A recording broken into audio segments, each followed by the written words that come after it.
Hi, you are listening to Rocklaz Radio, a podcast discussing inspiring personalities and interesting things. This is your host, Tanmay Shah.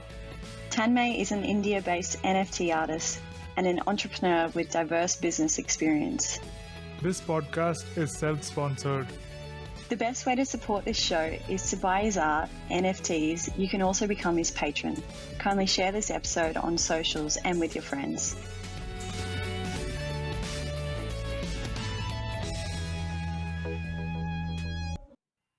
Hello and welcome to another episode of Rocklaz Radio.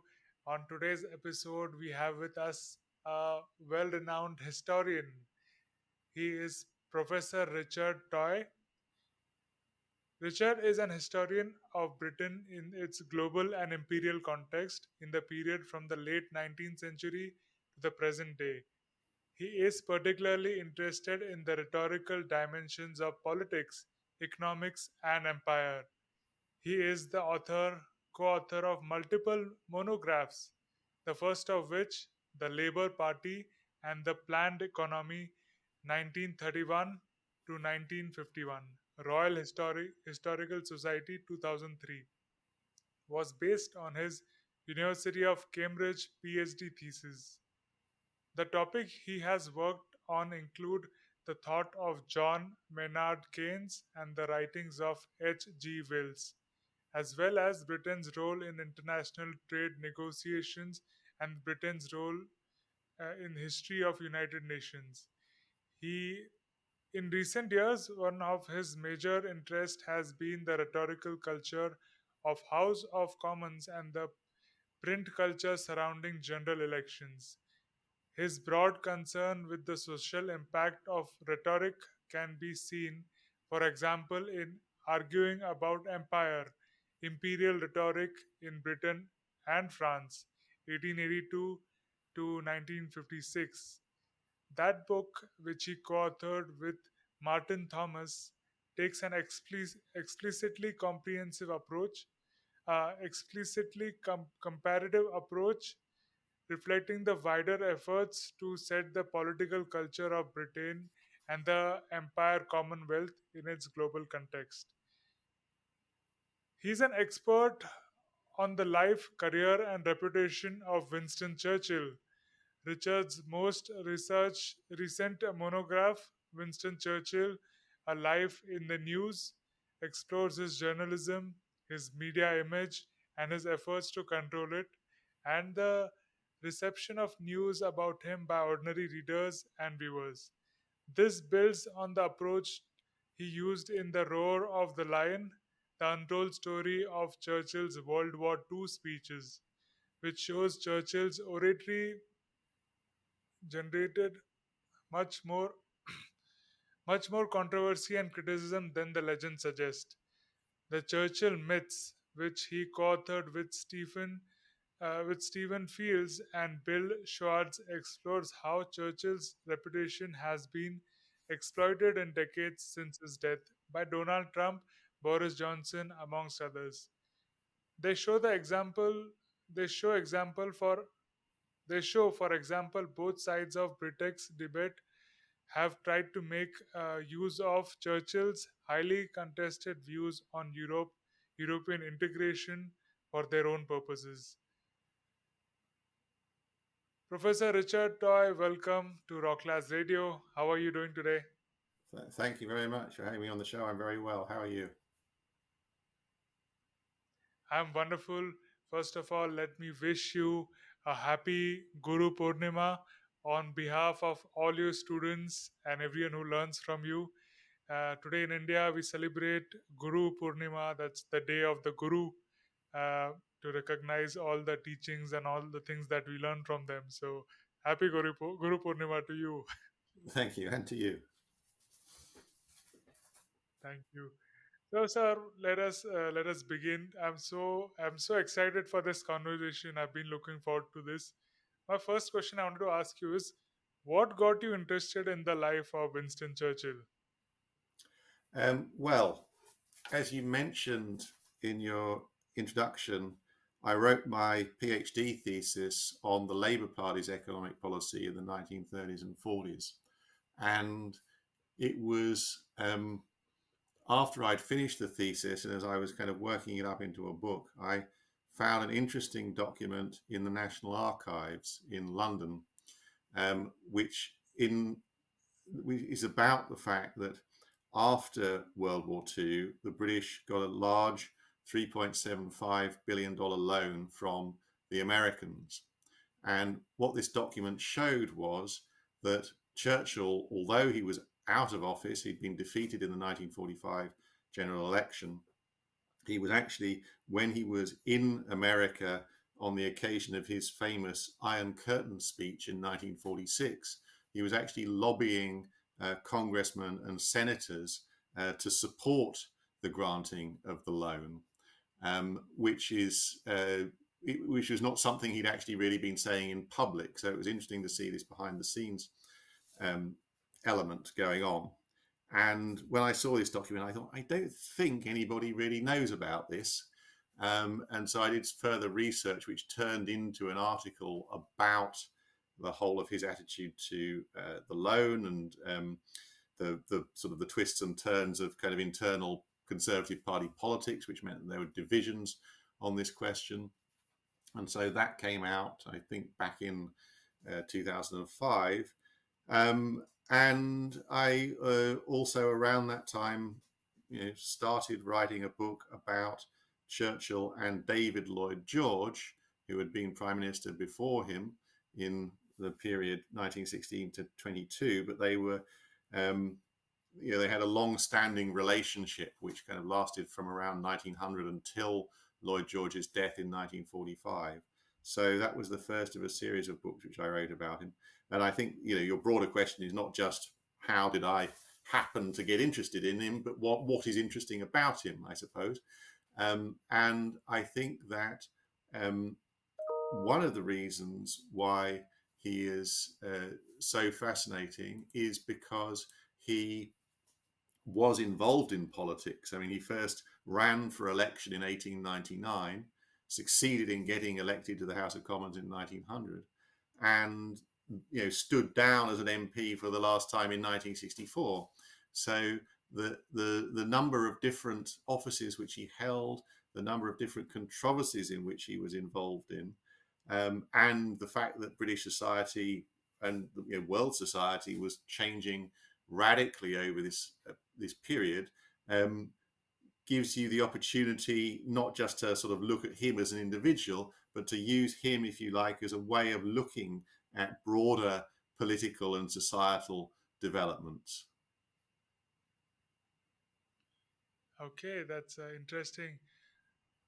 What were his motivation? What was his inner drive in politics and to what all the achievements he has done, according to you?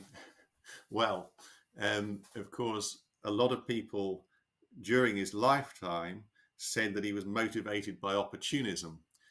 He was somebody who first joined the Conservative Party, then joined the Liberal Party, then later joined the Conservative Party again. There were lots of people who thought that he was kind of only motivated by ego and what would get him ahead.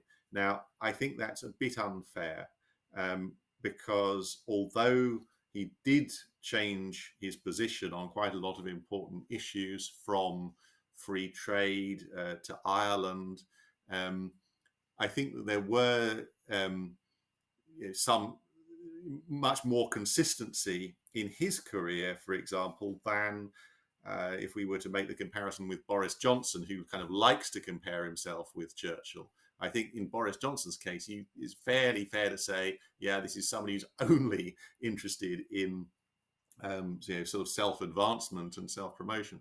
I don't really think that is true. I think he did care very passionately about a range of issues, whether that was challenging Nazis campaigning for rearmament, whether it was about opposition to in independence. I mean, you can't accuse him in that case of insincerity. I don't think. You may think his views were terrible, but he held them. He genuinely held them, and he held them very passionately.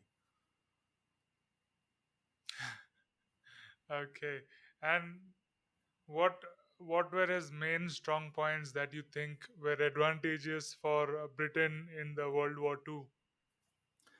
Well, I think that the book that you mentioned earlier on that I wrote, The Roar of the Lion, the story of his World War II speeches, um, as you said, the the story which is told in that book, in part, is that the speeches were not universally acclaimed by the British public, that they generated more controversy and criticism than one would normally think.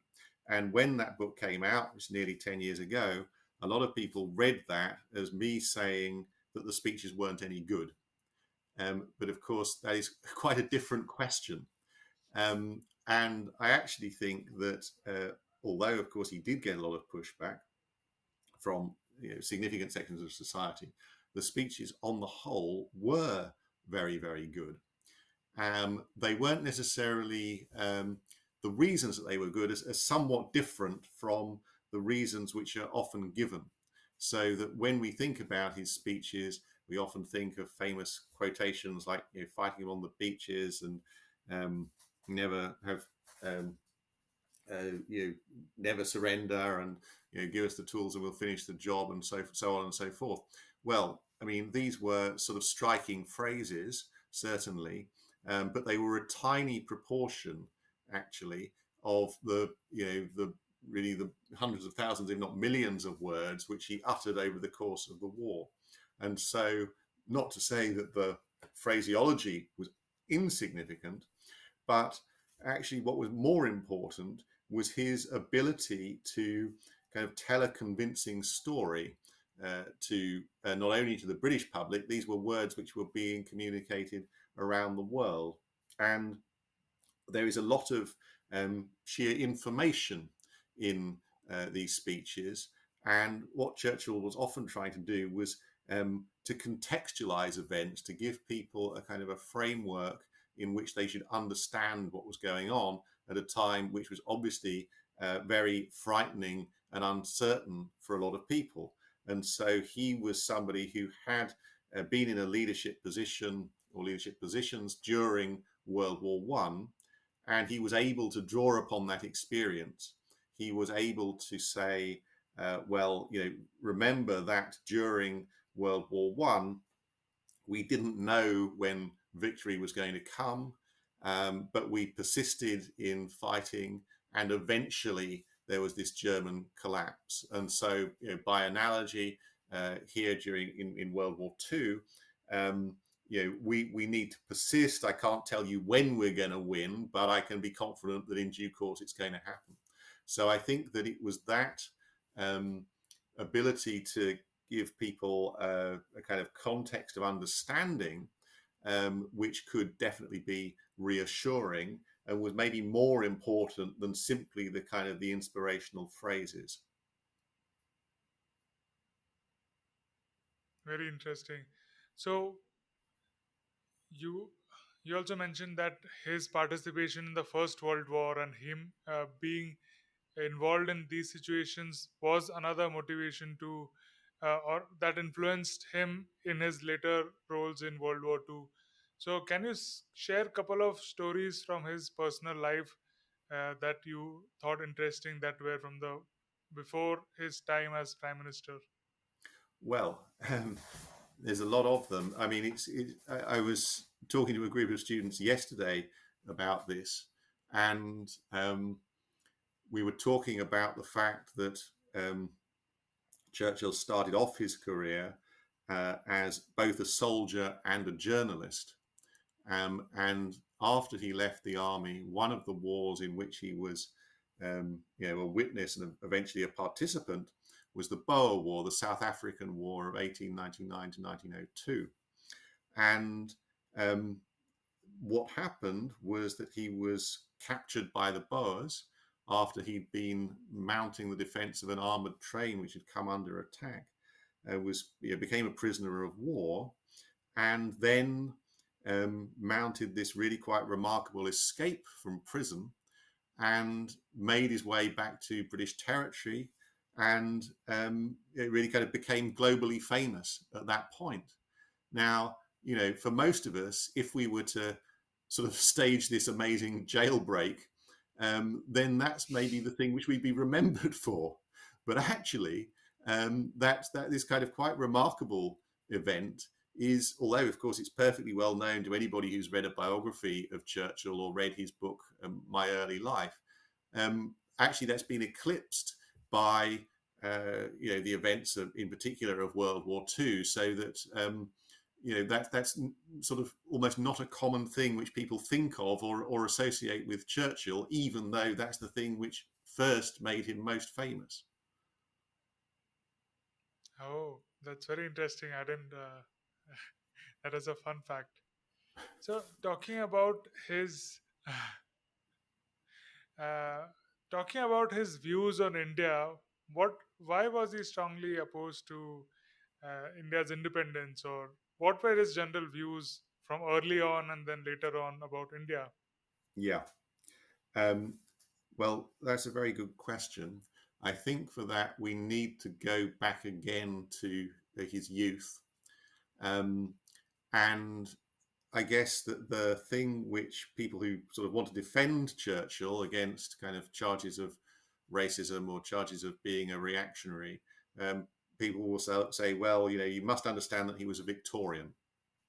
Of course, he was a Victorian. He was born in 1874. And of course, this influence or series of influences was very important. At the same time, you've got to remember also that not everybody who was a Victorian, who lived in the Victorian era, actually had the same views. So there's a bit of a tendency to say, well, everybody who was born in that time was a racist and an imperialist, and therefore, Churchill's views, can kind of be explained away, or it doesn't really matter that he said these things because he sort of couldn't do anything else on account of this background, if you like. However, there were other people of a very similar age, often who were themselves actually defenders or believers in the British Empire, who took quite different views from Churchill. The very good example would be Leo Amery, who was a year older than Churchill, was also somebody who went to Harrow School, the school that Churchill went to. When they first met each other, Churchill pushed Amery into the swimming pool because he didn't realise he was an older boy because he was rather small, and sort of thought he was a smaller boy, pushed him into the swimming pool. So their relationship didn't get off to a great start.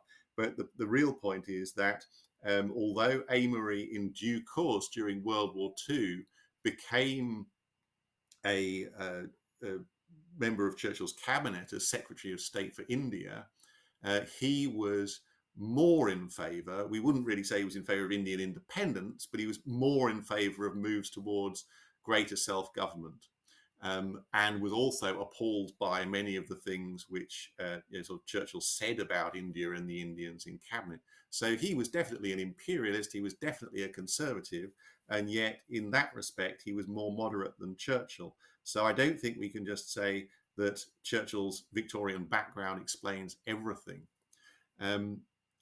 We can turn to the fact that when he entered the army in his early 20s, he was sent to India as his first posting, and it was actually originally quite boring for him there. He was very intellectually active. He was, I would say, or he has been described as a sensation seeker. This is important about Churchill, that he he didn't cope well with being sort of sitting down and being quiet. I mean, this was why he hated being in prison so much. He just had to get out. He just couldn't stand it, right? So there he was doing this fairly standard, repetitive soldiers, fairly junior soldiers day, relieved a bit by playing polo when it was cool enough to do so. But basically sitting there getting quite bored out of his mind, reading as many books as he could get his hands on. And he eventually, when a sort of war broke out, there was a rebellion in the northwest frontier, he managed to pull strings and managed to get himself sent to be initially a correspondent, but then actually taking part in the war. And so it is the case that when he was in India, he had Indian servants, and so he had some kind of interaction with Indian people, but he didn't, kind of mix with them socially. He undoubtedly saw them as not on his social level, not as people who he really wanted to engage with. And he said in later life, it was kind of difficult to see them as equal Indians as equal on account of these experiences which he'd had when he was the boss and could just kind of tell them what to do all the time. And of course, it's difficult to say. He reported he behaved bravely when he was in this frontier war, but he also saw terrible atrocities committed by the British forces. So people's huts were being burned down, people were being shot by dum-dum bullets, which, as I'm sure you know, is a kind of bullet which leaves a massive exit wound as it goes through your body. And so, I think that must have been traumatic in some kind of way for Churchill to see. And of course, but it also established the idea that it was sort of the British, albeit it has to be said with the support of Indian soldiers who were helping to kind of repress the tribesmen. Again, gives the idea of who is in charge here. Well, we are the ones who have the technology, and we can go around and essentially solve problems through imperial violence. So I think that is part of the explanation for his later views. So, just based on his interaction with the servants there, uh, didn't he get to interact much with the people who were bureaucrats or leaders of Indian origin, like Mahatma Gandhi or any other people who are? Didn't he have interaction with them at that time? Because his views, just based on the servants he's talking to, or just based on people whom he's seeing being shot, I mean, how can this turn out like that?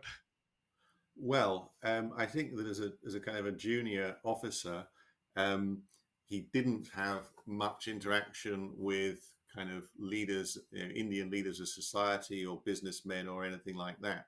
He did meet Gandhi on one occasion later on when he becomes a junior minister at the Colonial Office. By this time, he's joined the Liberal Party. And he serves as a minister. His first ministerial job is at the Colonial Office from 1905 to 1908, and this was actually Gandhi's South African phase, and Gandhi came to London to protest against the treatment of Indians in South Africa and the way that they were being kind of subject to various forms of discrimination and segregation. And so they had this brief meeting.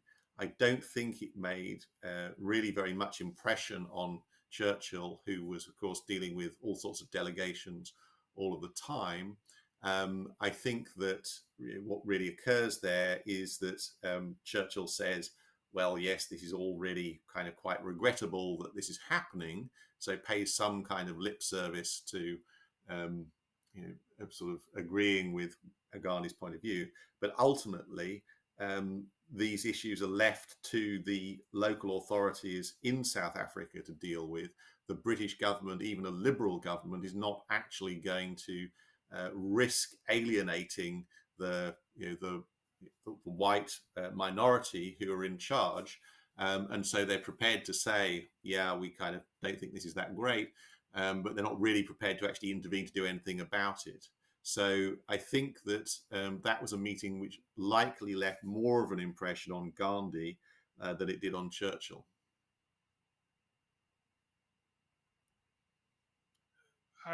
Let's talk about the Bengal famine. That's the biggest impression Churchill has Sure. left on me.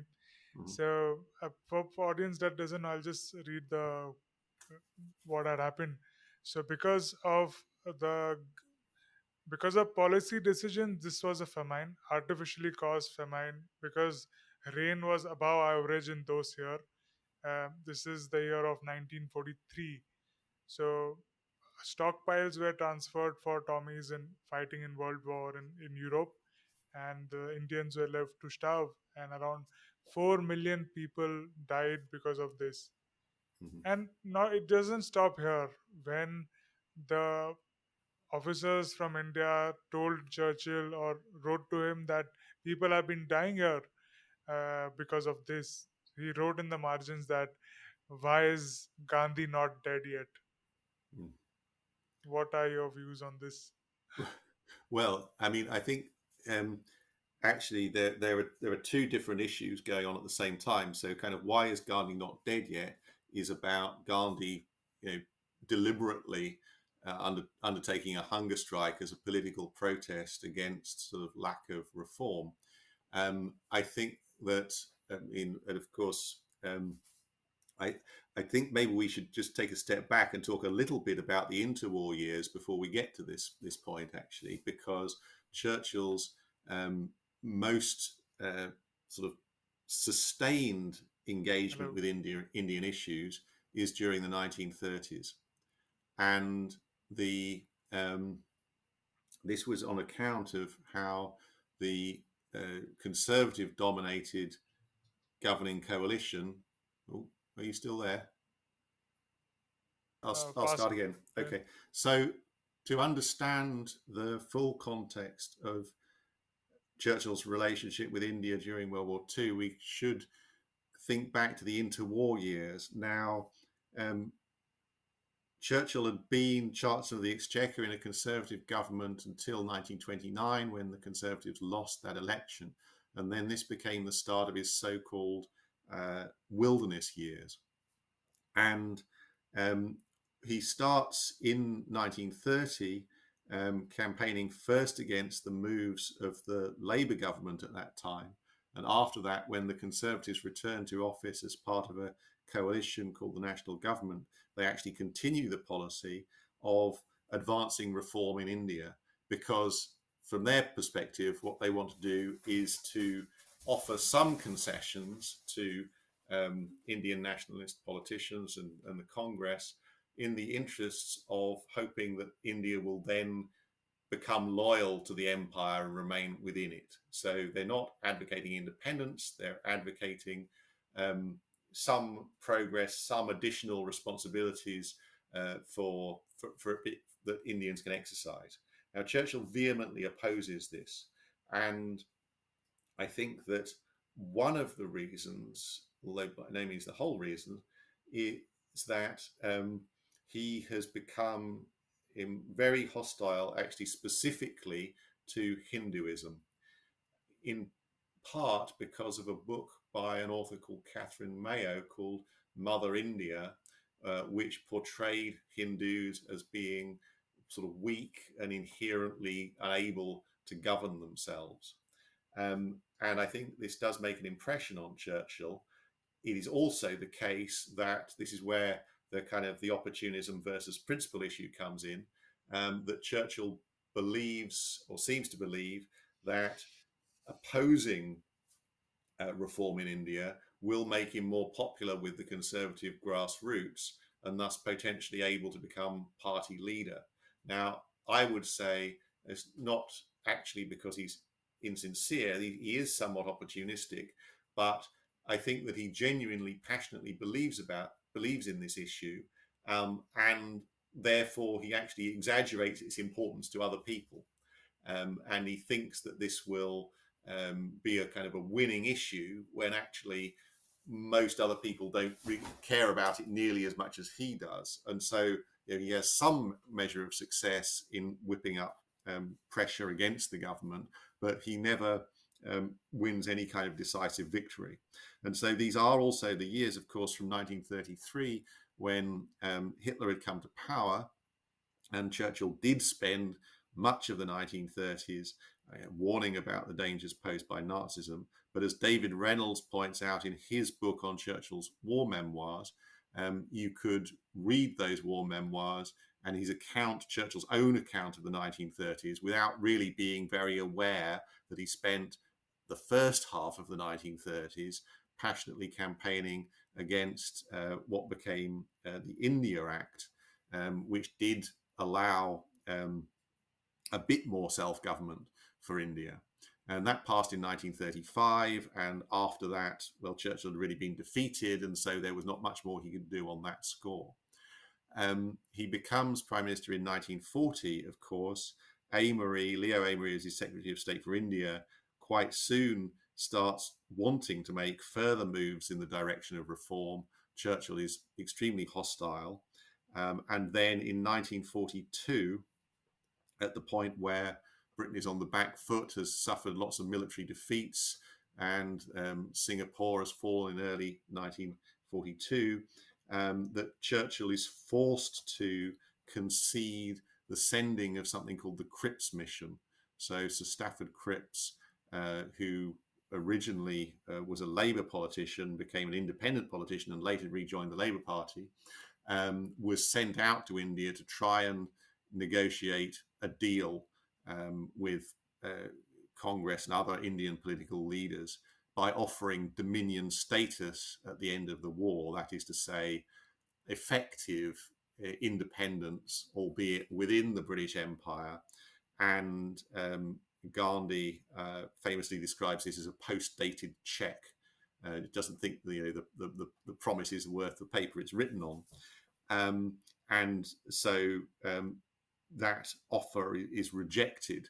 And Churchill very much wants to say, oh, right, you've rejected it. That's the end of that. No more of that. Whereas other British politicians are more realistic. Once you've made that offer, it becomes very difficult to kind of row back from it. And so, put it this way, by the time the Bengal famine comes along, and remember that also the context of growing civil disobedience by supporters of Gandhi, Churchill is really very, very angry. And I think this is a topic on which quite a lot of people, quite a lot of observers say, he's not really strictly rational on this. This is a kind of an issue which will trigger him into kind of sort of ranting and saying often very unpleasant things, such as I hate Indians. They are a beastly people with a beastly religion. And it's interesting, he says, as though the Indians only have one religion. He's clearly, and although he knows, of course, they have many religions, he's associating the Indian religion as being Hinduism. And I think that is what he hates so much. So that I do think that there's important context to be given for the Bengal famine, which of course is that the Japanese invasion of Burma and wartime conditions obviously are a major contribution, although of course there were also man-made factors which exacerbated it, which made it worse, that you've mentioned. Should also perhaps say that both Hindu, or some Hindu and some Muslim politicians, were kind of willing to manipulate food issues for their own advantage at this particular time, as well as some recent scholarship has shown.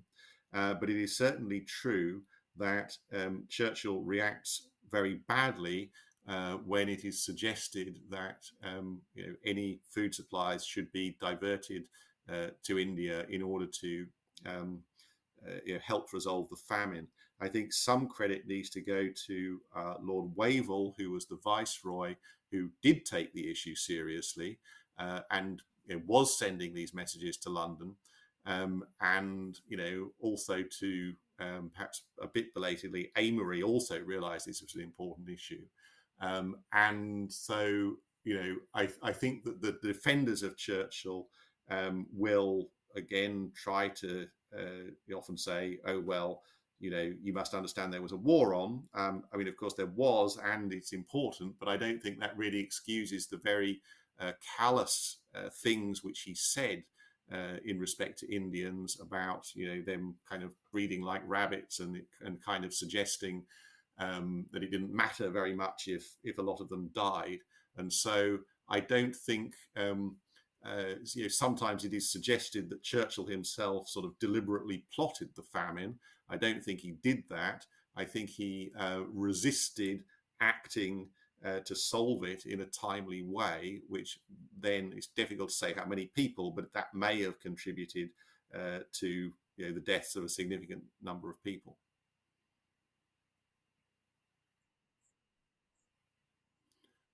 Well, I wouldn't blame Yeah, 4 all of the million, 4 million personally on Churchill, is what I'm and saying. that too by famine, which could have.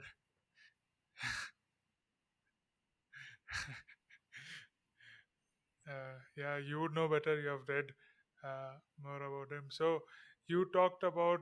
Um, it's just surprising me. I mean, thinking of this sort of event, it still has a big impact on what could have happened. Um, Anyways, you mentioned about him thinking of India as Hindu and this.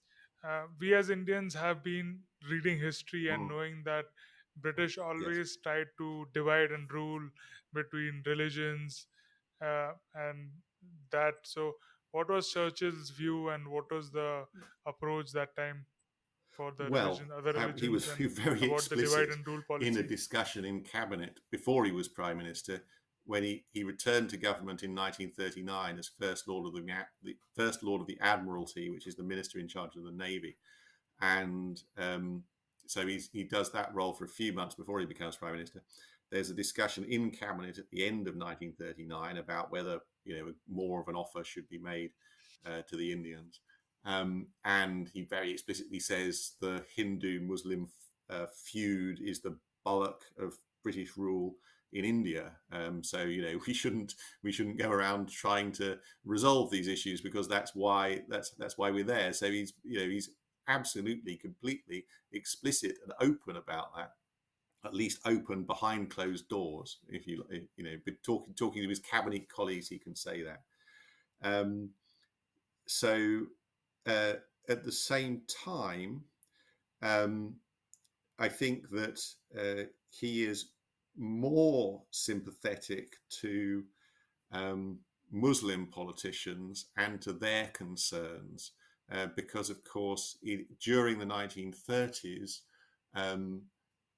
what you might say with the legitimate concerns of some Muslim politicians about what would happen if there was to be a united India in which the Congress were the dominant majority. What might happen to the Muslims. And so Churchill does develop a number of kind of high-level Muslim allies during the 1930s, but I think that there is an element there where he is being quite, he sort of does that in a pragmatic way, because he will take allies wherever he can find them, rather than because he feels a great deal of personal warmth towards these people.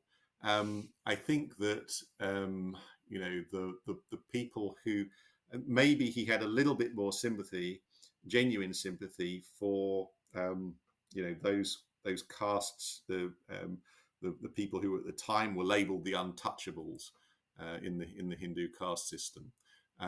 And I think that Dr. Ambedkar did, on at least one occasion, sort of praise Churchill for his concern for those groups.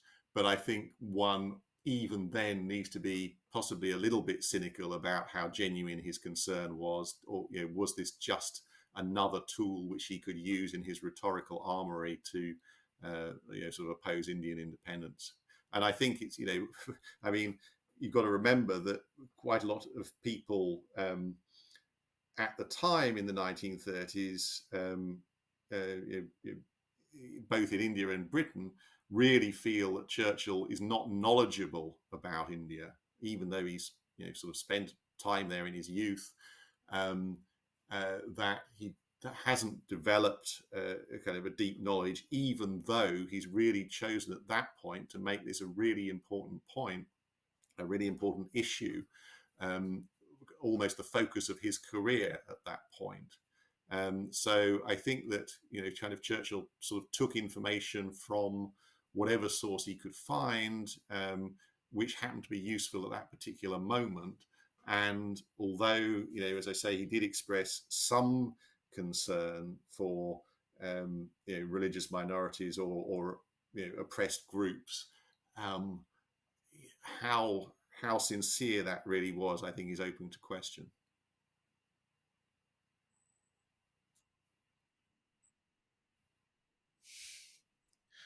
Okay, so another feel of opportunism about his association with allies, Muslim allies, and wherever he can find them. And he didn't have a full informed view about India, even though he spent time in I mean, India in he his never showed, I 20s. think, any Um, inclination to so, visit again.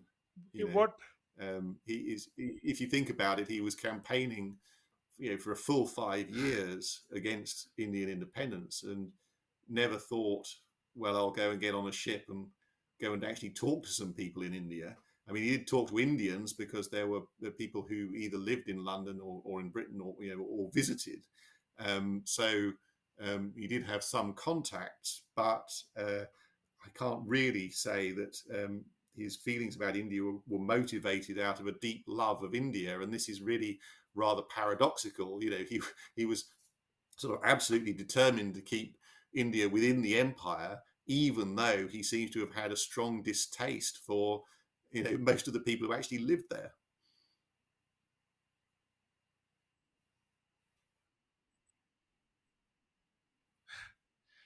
what was his plan if India wouldn't get independence? Well, What was I he mean, suggesting? this was what everybody said, that he never did offer really constructive alternatives. I mean, that in some ways, of course, it was not difficult to point out the flaws or point out the holes in any kind of reform plan that anybody put forward. But if you're going to do that, you really need to suggest something constructive to put in its place. And he never really did that. He was just very focused on kind of saying no at every stage. I think the really interesting question is what would have happened had he won the 1945 election. Um, uh, because there is some kind of very vague language in the Conservative Party manifesto, which does suggest there might be some kind of further progress towards reform. And that certainly is what Amory, as Secretary of State for India, believed in. That was what the Viceroy believed in. That was what, a cast of other politicians, even within the Conservative Party, thought. I think that they hadn't really moved away from a model of, that if we are sufficiently generous in our concessions, if we can get the political structures right, then Indians will be, they will become content and they will be willing to continue under something which isn't too different from the existing order. I think that that if you it's actually instructive to compare attitudes to India with attitudes to Africa or African colonies, and there I'd say that although Churchill was and a number of his allies were different in that they were essentially refusing kind of any kind of progress. There was a more general belief that Indians were, in fact, or at least their political leaders were quite sophisticated people, and that some moves towards something, well, essentially dominion status, so quite a high level of autonomy, was something which had quite a lot of support and had support for a long time, whereas the idea of giving African colonies independence, for the most part, even within the Labour Party, wasn't something which had really occurred to many people as being practical politics. The Africans were treated as though they were backward and retrograde and childlike, and though yes, at some point in the very distant future, maybe we could, they could move towards decolonization. It wasn't considered to be practical politics at the time. So the sort of the Indians were relatively privileged, if you like, compared to some other groups within the empire.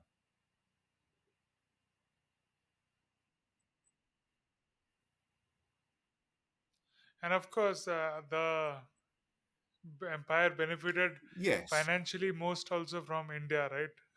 yes, I think sort of The also the yeah. the slight So paradox is that when the moment where Britain really did economically benefit from its empire, most clearly was actually immediately after World War II. So, of course, there were long debates about did Britain really benefit financially from the empire or not, given that it had to spend large sums of money on its defence.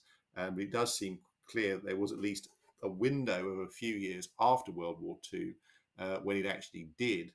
But this was, to do with essentially the way that Britain was able to impose control over currency issues and prevent colonies spending or purchasing things in dollars, which were very scarce at the time.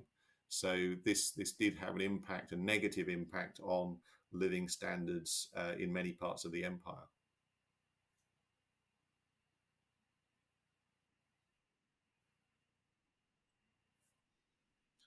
uh, how was India compared to Australia and Canada? Because they still use the Queen on their legal tenders.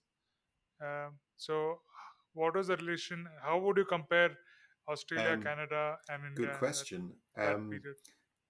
And I think that both Canada and Australia had been acting much more like independent countries for many decades.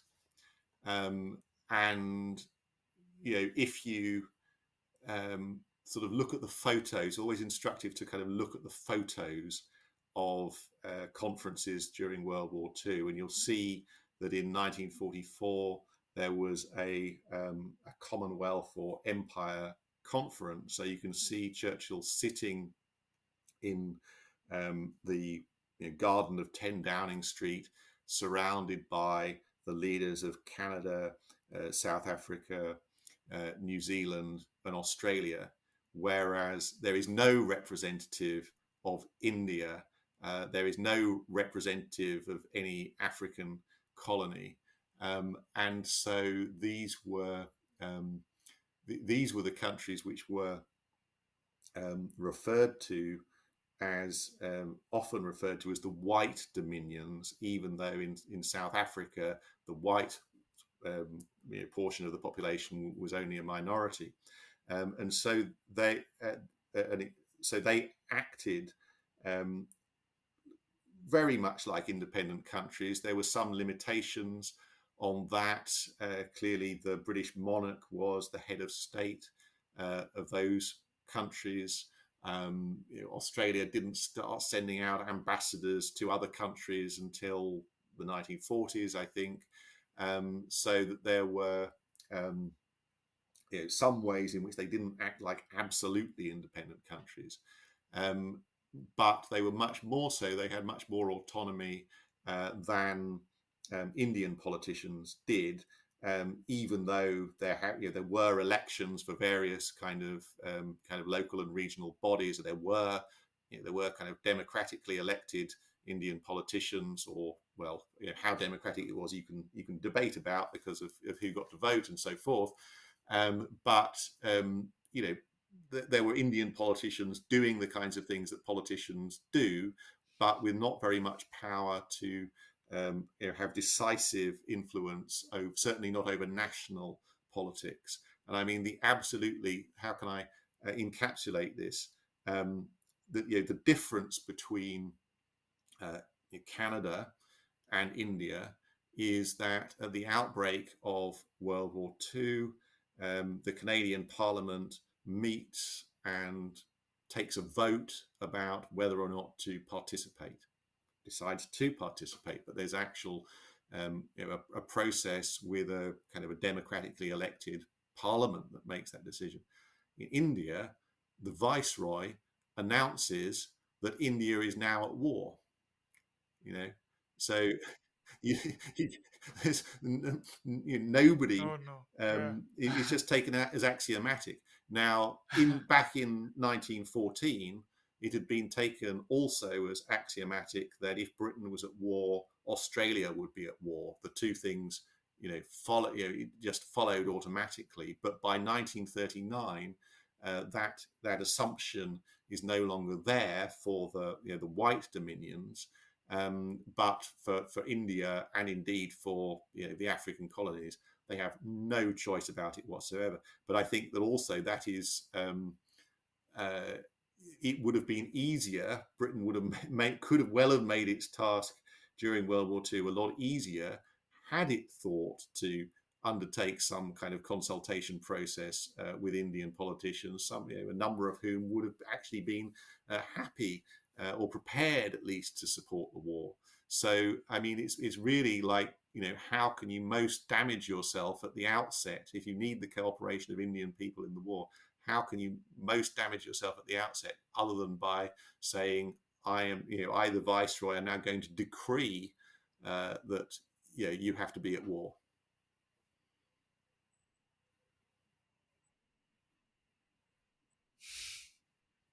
So what that's very interesting views on that. What did Churchill think about so many Indians fighting for the British cause in Europe, something that was not even related to them, and dying there? I don't know exact numbers, but that was in millions. So what was his view on that? Did he think that, okay, it's our colony and they had to do it, so not a big deal in that? It's sort of considered that this had to happen. Well, What was his thought on the I soldiers? think that he realized that there were a lot of people who didn't want to participate, and that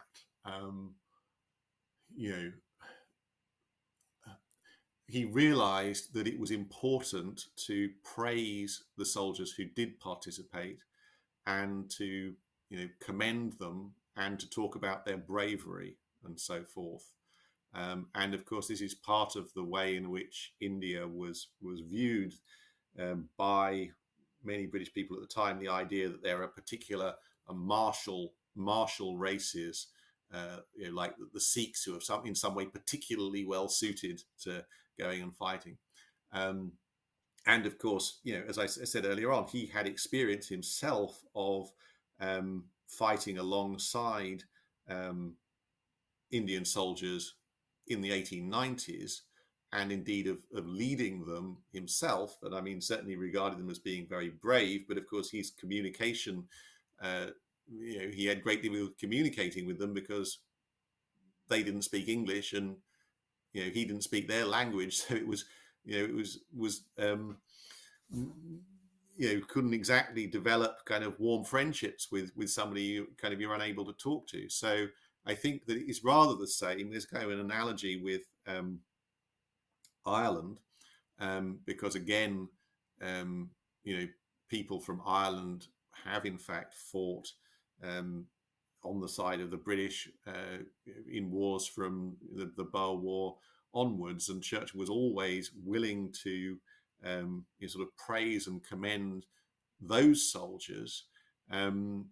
But I've never really come across any very detailed comments of him saying anything in private. He kind of made these public statements in commending sort of the Indian Army, but can't really think of examples of him saying much about in detail about them in private.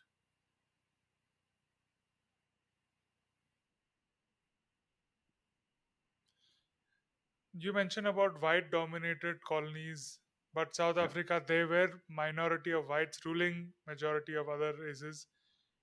But in India, there nobody stayed back. Like still in South Africa, there are so many whites. Why do you think that not no British stayed back or became a part of the population or the government or the country? Or because this parliament Mm, has it mm, has a couple of seats for Anglo Indians. I think mm, there's a seat mm. in Indian Well, that's a parliament very for good Anglo question. Indians. Uh, of course, a tiny group did. There's I don't know if it's famous or not, but Paul Scott, who wrote the Raj Quartet series of novels, also wrote a book called Staying On about a couple who remain in India after independence. I think that it is because that the relationship of the um, white British people in India had often been rather shallow, that people had been sent out as officials with the expectation that at the end of their official career they would retire to a suburb in somewhere in southern England and live in a semi-detached house. And whereas the other countries were regarded as settler colonies. That is to say, they were seen as places which were appropriate for people to go out and not only administer, but to genuinely go out as ordinary members of the population and engage in farming or mining or all sorts of other activities. And one can, of course, point out that, at least in Australia, that was accompanied during the 19th century by sort of large-scale genocide, which was intended to destroy the indigenous population, or at least destroy its ability to sort of operate as a kind of challenge or threat to the settlers. Now, of course, I guess when we talk about famine, which obviously was a persistent problem, sometimes it is suggested that that was kind of deliberately genocidal, and it was mostly the Bengal famine where that suggestion is made, I think.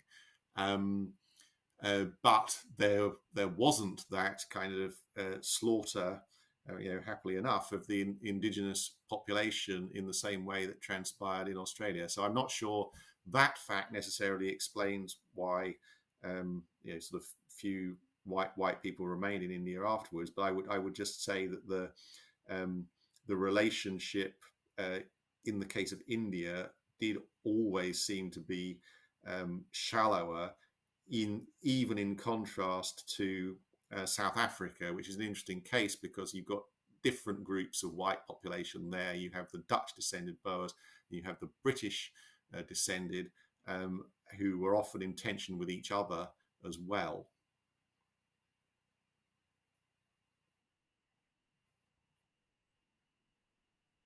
It's interesting to see that even though India was profiting the most economically in the whole Commonwealth nation, still, Mm, even though in spite mm, of that, they had shallow relations with India.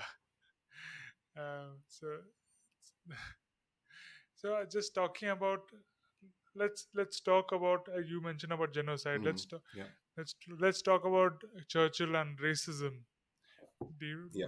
In 2020 his statue was painted as racist, and during the Black Lives Matter movement. So, what are your Well, thoughts this does go back and to on what I that? was saying at the beginning, really, is that some people try to use his Victorian background as a kind of excuse, or to say that the various racist things he said don't really matter. I mean, it's just kind of worth, kind of maybe listing a few of the examples of things which he said, just to kind of get them on the record. He said that he didn't think that black people were as capable as white people. He said, in reference to Chinese people, that he didn't like people with slit eyes and pigtails. We've kind of already quoted him saying that he thought that Indians were a beastly people with a beastly religion. And one could go on and find, as I list in my book, I might kind of mention my book, Churchill's Empire. That was the one that came out in 2010, which explicitly deals with this, and kind of essentially you can find many more of those kind of quotations in that book. So he did say all those things, and for the most part, Churchill's defenders don't try and claim that he didn't say them. They only try and sort of minimize their importance or say that they are irrelevant because they are outweighed by Churchill's other achievements, for example. I think, as I said at the beginning, that there were many other people of the same age as Churchill who found quite a lot of his views quite outrageous, and said so, and challenged him. And of course, you can point to somebody like Clement Attlee, who was a bit younger than Churchill, but he went also to a elite private school, Haileybury in his case, which was its kind of mission was to educate people to become colonial administrators. And I don't think you can't look at Clement Attlee and say he was some sort of perfect non-racist paragon. You can look at some of his views and actually be slightly shocked by them as well. But of course, he took a very different view in the end of Indian independence than Churchill did. So, their backgrounds were not a million miles apart, and yet they ended up politically in really quite different places. Also, I think that to be fair to Churchill is often suggested by people who want to attack Churchill. They also say, well, of course, he must understand he was a Victorian, because they are sort of again assuming that kind of all Victorians were totally crazed racists, which is not really the case.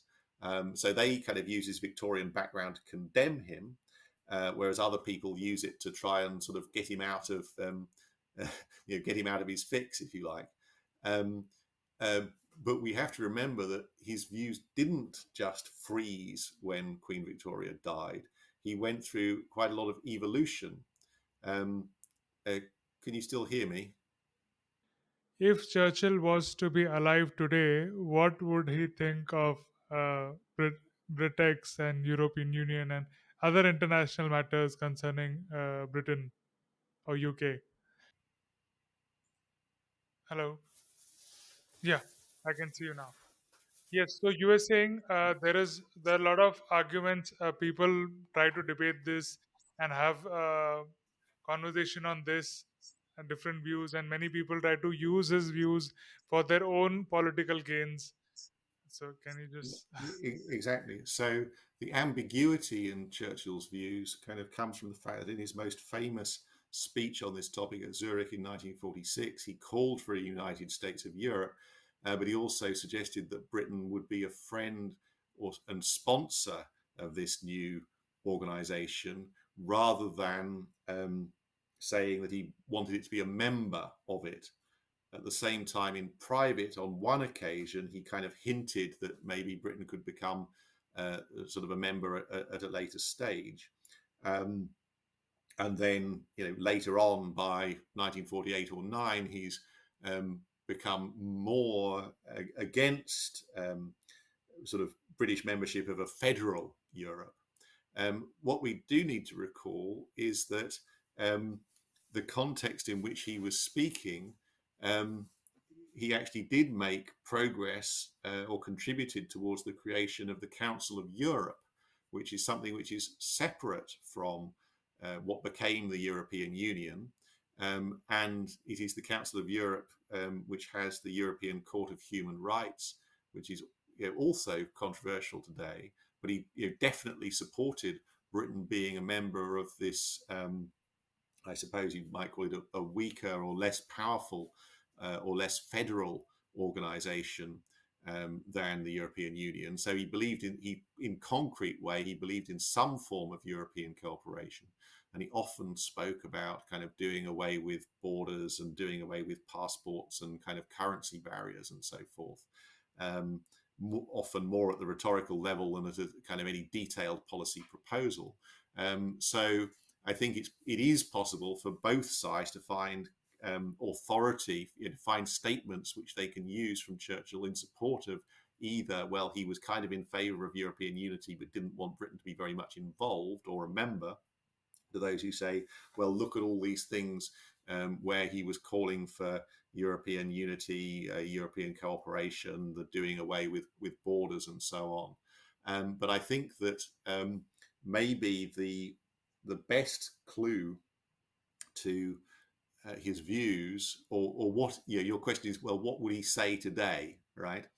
And I think that if we look at the one occasion where he actually pronounced explicitly on the question of Britain's EEC membership or possible membership, it was when Britain made an application to join the EEC in 1961, an application which eventually failed. But it was nonetheless important. And Churchill put out a public statement in favour of that, even though there are grounds for thinking that maybe he was privately sceptical. So I think my suggestion to what he would say now would be that what he was trying to do in 1961, at a very advanced age, he didn't want to embarrass the leadership of the Conservative Party. And that, I think, is why he made that statement. So I think that if he'd somehow, lived, another 50, whatever it is, years, was still alive, then that would still be his position, that whether the Conservative Party was, if the Conservative Party was in favour of EU membership, then Churchill would put out a statement in favour of it. If it had moved against it, then he would probably, perhaps with more enthusiasm, actually endorse that. So I think that his position would actually be to to do whatever it was that contributed most to Conservative Party unity.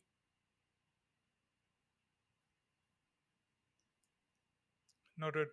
Sir, if he was alive today, how he would use the internet and social media? Yes. This is a very good question, because he was somebody who was really enthusiastic about technology. And so, he loved, the telegraph was like, the hot technology of his day. And he used to send very long telegrams, which were often very costly and sort of run up huge bills. He liked the telephone. He was excited about military technology and tanks and all sorts of, trying to create various kind of wonder weapons. So we can say for sure, I think that he would have been enthusiastic about the possibilities of the internet, which in some ways is just a more advanced form of the telegraph, right?